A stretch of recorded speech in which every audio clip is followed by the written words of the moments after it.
Comment calculer et interpréter le rendement du dividende d'une action en bourse? C'est à cette question précise que je vais répondre dans cette vidéo. On se retrouve tout de suite derrière mon écran. À tout de suite. Ciao, ciao.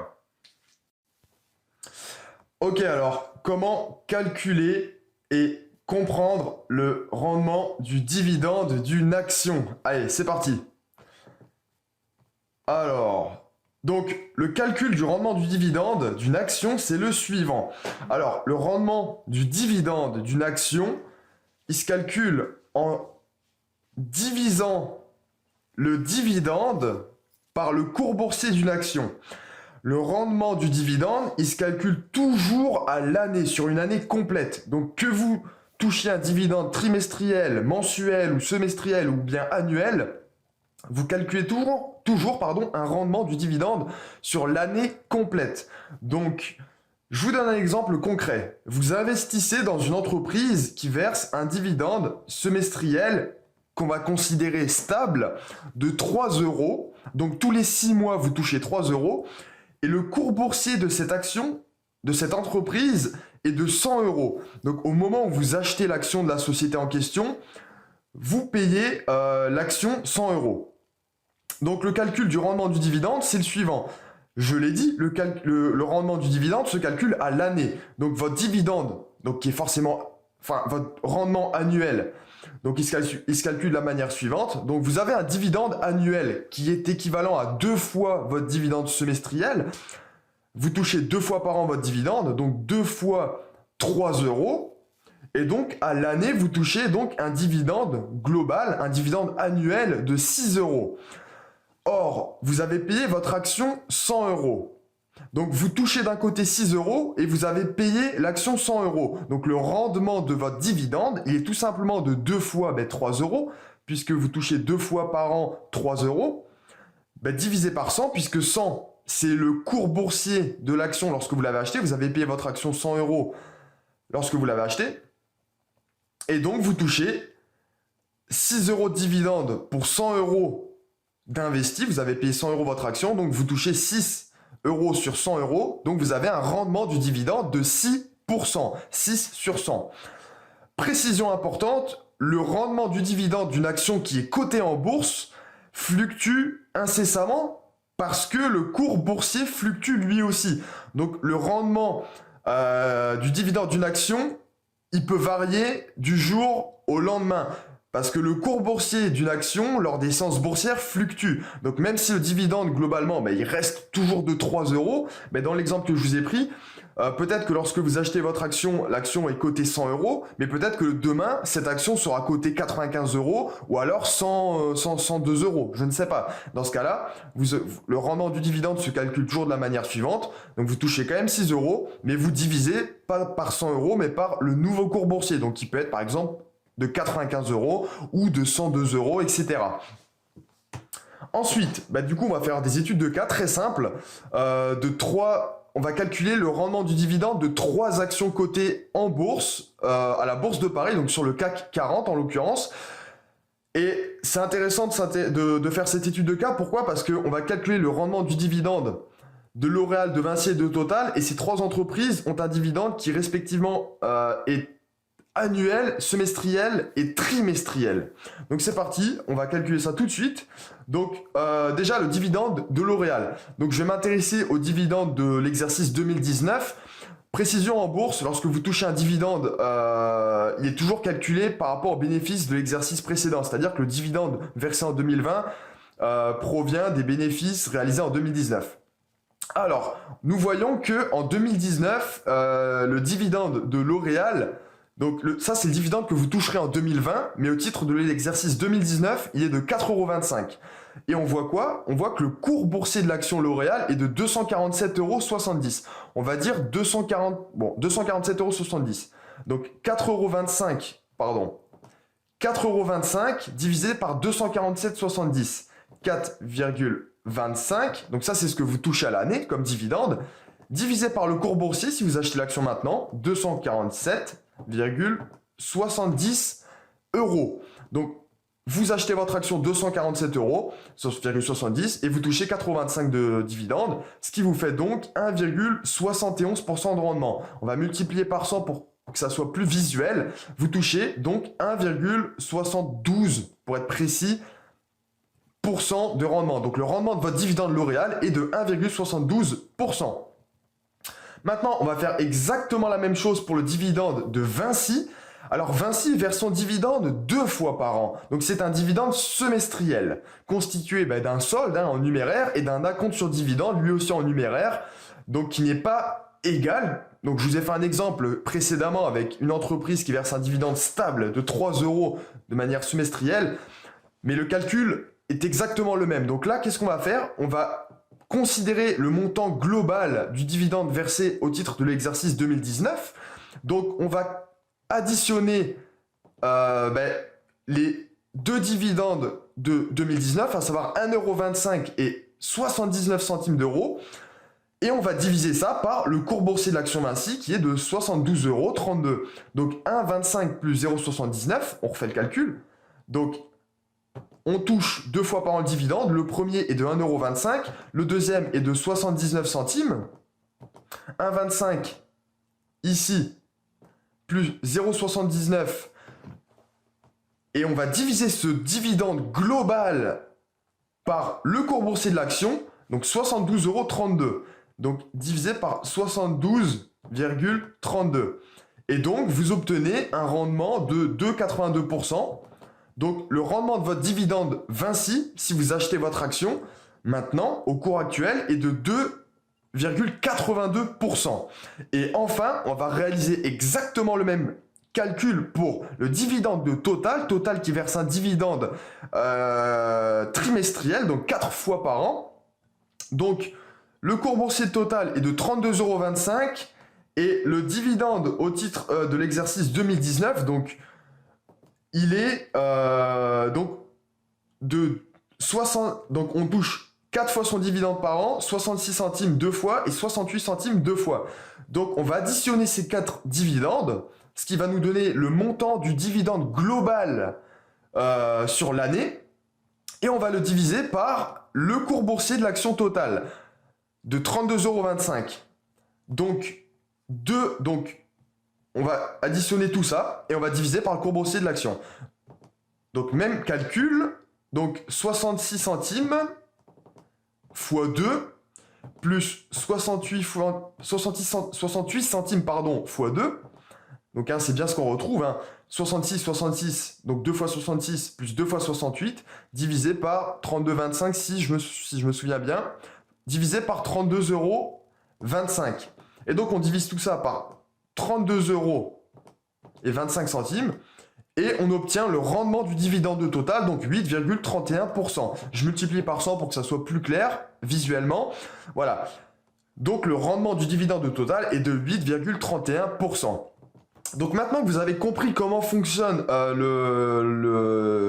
comment on calcule le rendement du dividende d'une action et que vous avez bien compris qu'on le calcule à l'année, bien, on va passer à la suite pour que je vous montre comment on interprète le rendement du dividende d'une action. Petite précision, je vous rassure, je vous mettrai les liens utiles dans la description de cette vidéo. Donc on retourne sur mon diaporama. Alors, voilà, comment on comprend, comment on interprète, comment on analyse le rendement du dividende d'une action. Alors je le rappelle, vous avez compris, on calcule le rendement de la manière suivante. Le dividende global sur l'année divisé par le cours boursier lorsque vous achetez votre action. Donc je le rappelle, le rendement du dividende, il varie d'un jour à l'autre durant les séances boursières. Pourquoi? Parce que même si le dividende, lui, est connu et stable, le cours boursier, lui, fluctue incessamment.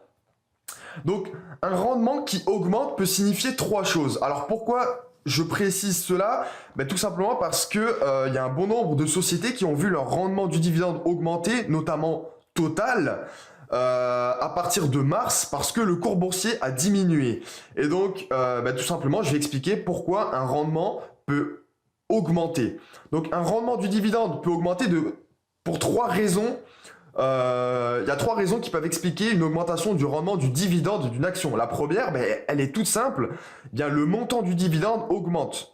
Si l'entreprise décide de verser beaucoup plus de dividendes, eh bien forcément, le dividende, donc au numérateur, le dividende va être beaucoup plus élevé, et donc le rendement, globalement, si le dividende est plus élevé, évidemment le postulat c'est que le cours boursier reste stable. Mais si le dividende augmente, eh bien le rendement du dividende va augmenter. Alors évidemment, dans ce genre de situation, lorsque une société augmente significativement son dividende, eh bien le cours boursier augmente aussi généralement, s'ajuste, puisque les investisseurs se tournent vers cette entreprise attrayante, et donc forcément le rendement du dividende se stabilise. Ensuite, deuxième possibilité, eh bien le rendement peut augmenter. Bien, le cas inverse, si le cours boursier diminue. Si le dividende reste stable, mais que le cours boursier, lui, diminue, et c'est typiquement ce qui se passe cette année pour l'entreprise Total. Total ne baisse pas son dividende cette année, mais Total maintient son dividende en 2020 par rapport à celui de 2019, mais le cours boursier de l'entreprise Total a diminué par rapport à celui de 2019. Et c'est pour ça que le rendement du dividende de Total, qui était environ à 5,5% en 2019 en moyenne sur l'année, eh bien, il est plutôt à 8,5% actuellement. Donc, évidemment, si le dividende est stable, mais que le cours boursier diminue, eh bien, le rendement du dividende augmente. Et enfin, une troisième possibilité qui est dans la pratique extrêmement rare, eh bien, c'est le cumul des deux précédentes possibilités, à la fois un dividende qui est en augmentation et un cours boursier qui est en diminution. Et dans ce cas-là, vous avez un rendement du dividende qui augmente significativement. Mais évidemment, c'est un cas qui est très rare parce que si un dividende augmente, en général, les investisseurs vont être attirés par cette action et donc le cours boursier va augmenter. Et si le cours boursier diminue, en général, c'est parce que le dividende soit stagne, soit baisse, mais c'est pas parce qu'il augmente. Et donc ça m'amène à la dernière slide de cette vidéo. Quelques écueils à éviter en bourse. Eh bien, en bourse, il ne faut pas se focaliser exclusivement sur le rendement du dividende. Je m'explique. Maintenant que vous connaissez la formule pour calculer le rendement du dividende d'une action, eh bien, il faut comprendre une chose, lorsque le rendement du dividende est en hausse, eh bien souvent ce n'est pas parce que l'entreprise augmente son dividende, mais c'est plutôt parce que le cours boursier de l'entreprise diminue. Et lorsque le dividende est maintenu, mais que le cours boursier de l'entreprise diminue, mécaniquement, le rendement du dividende augmente.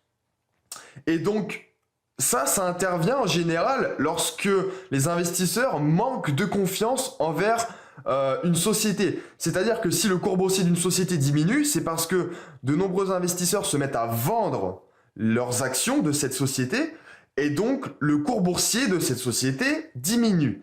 Alors actuellement, il faut comprendre que c'est un peu différent puisqu'on traverse une période d'incertitude économique et donc globalement les marchés boursiers ont été dans leur ensemble impactés par la conjoncture. Mais de manière générale, dans une situation, je dirais, dans un contexte normal, si le rendement du dividende d'une action augmente, eh bien, dans la très grande majorité des cas, ce n'est pas parce que le dividende est en augmentation, mais c'est plutôt parce que le cours boursier est en diminution. Et si le cours boursier est en diminution, c'est bien pour une raison, c'est parce que les investisseurs se détournent de l'investissement dans l'entreprise en question par manque de confiance. Et il faut comprendre pourquoi les investisseurs n'ont plus confiance dans cette société. Donc il faut être relativement précautionneux vis-à-vis de l'interprétation du rendement du dividende d'une action. Ensuite, il faut également s'intéresser au-delà du rendement du dividende d'une action, il faut également s'intéresser à la pérennité et au taux de croissance annuel moyen du dividende, ainsi qu'au total shareholder return. Le total shareholder return, c'est tout simplement la performance globale d'une action, c'est-à-dire la performance en considérant les dividendes, ainsi que la plus ou moins value latente de votre investissement, toujours calculé sur l'année. Alors je m'explique.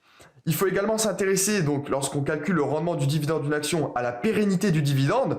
Pourquoi, parce que certaines entreprises affichent parfois un rendement du dividende très élevé, mais ça ne signifie pas forcément que l'année suivante, le dividende sera maintenu ou que l'année suivante, le dividende sera existant. C'est possible qu'une société ait un rendement du dividende très élevé, mais que l'année suivante, cette société décide tout simplement de couper son dividende.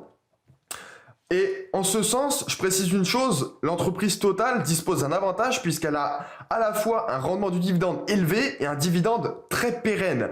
Je précise que Total, le groupe Total n'a jamais baissé une seule fois son dividende depuis 1982. Depuis 1982. Ça fait à peu près 4 décennies que Total n'a pas baissé son dividende. Mais il faut également, au-delà du rendement du dividende d'une action, s'intéresser au taux de croissance annuel moyen de ce dividende. Pourquoi? Parce que si une entreprise verse un dividende qui est stable sur la durée, comme l'exemple que je vous ai fait en tout début de vidéo avec une entreprise qui aurait un dividende semestriel de 3 euros, si l'entreprise verse un dividende qui est toujours le même année après année, eh bien progressivement l'inflation va réduire le rendement réel, c'est-à-dire net d'inflation du dividende de cette action. Et donc, si vous investissez, par exemple, si vous investissez, on prend un autre cas, dans une entreprise comme L'Oréal, dont le rendement du dividende est certes relativement faible, puisqu'il est inférieur à 2%, eh bien, vous allez bénéficier à la fois d'un dividende pérenne, puisque L'Oréal est une aristocrate du dividende, c'est-à-dire que L'Oréal n'a jamais baissé a augmenté chaque année consécutivement son dividende depuis plus de 10 ans.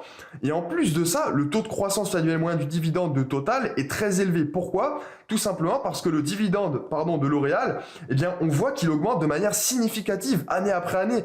En 2015, le dividende était de 3,10 €. En 2019, il est de 4,25 €. Donc, globalement, si on fait le calcul, 4,25 divisé par 3,10 €, on voit que le dividende a connu une augmentation de 37% en quelques années. Alors que c'est un peu différent pour Total. Total a un taux de croissance du dividende qui est relativement faible. Et globalement, le dividende de Total augmente relativement peu année après année. L'avantage de Total, c'est qu'on a un rendement du dividende immédiat qui est très élevé puisque actuellement, le rendement du dividende est supérieur à 8%. Et à contrario, le rendement du dividende de L'Oréal est plutôt faible puisqu'il est inférieur à 2%. Néanmoins, le dividende de L'Oréal augmente chaque année selon un taux de croissance qui est proche des 10% par an, du moins sur la dernière décennie. Et donc, forcément, votre rendement du dividende, il augmente mécaniquement. Et enfin, il faut également s'intéresser au Total Shareholder Return. Donc, qu'est-ce que c'est? C'est tout simplement le rendement global de votre investissement. C'est-à-dire le rendement de votre investissement en considérant d'un côté bien le rendement du dividende, mais aussi le rendement au sens de la plus ou moins value latente de votre investissement. Un exemple concret, si vous investissez dans une société, on reprend l'exemple que j'avais fait. On prend l'exemple d'une société dont le cours boursier est de 100 € et dont vous touchez à l'année 6 € de dividende. Eh bien, comprenez une chose, c'est que si vous achetez donc très bien, vous achetez votre action 100 €, vous touchez 6 € de dividende, vous avez 6% de rendement. Ça, c'est pour la partie rendement du dividende. Mais si dans le même temps, sur l'année, le cours boursier de l'action diminue, par exemple de 10 €, eh bien, la valorisation de votre action n'est plus de 100 € mais seulement de 90 €. Et donc, le rendement global de votre investissement, il est de 90 € puisque votre action s'est dépréciée. La valorisation, vous êtes en moins-value latente. Donc 90 € plus néanmoins les 6 € que vous avez quand même touché en termes de dividendes. Et donc vous avez 90 plus 6, vous avez 96 € de performance globale de l'investissement malgré un rendement du dividende de 6%. Et donc globalement, votre investissement a une performance globale qui est négative puisque au total vous avez investi 100 € et vous avez récupéré, votre investissement vaut 96 € puisque votre action vaut 90 € en valorisation et vous avez touché 6 € de dividende. Et donc, c'est ce qu'on appelle le Total Shareholder Return. Idem, je vous mettrai le lien de ce site dans la description de cette vidéo. Et donc, ça fait tout simplement référence à la référence globale réalisée par une action. Donc, on prend en compte le taux de rendement global, enfin le rendement global de l'investissement sur une période définie. En général, c'est intéressant de le faire sur une année, comme pour le rendement du dividende. Et on considère le rendement du dividende ainsi que la plus ou moins value latente de votre portefeuille, de votre action. Donc voilà, écoutez, si cette vidéo vous a plu et vous a permis de comprendre des choses, ben, n'hésitez pas à liker, commenter, partager, à vous abonner à la chaîne si ce n'est pas déjà fait. Et quant à moi, je vous dis à très vite pour une prochaine vidéo. Ciao, ciao!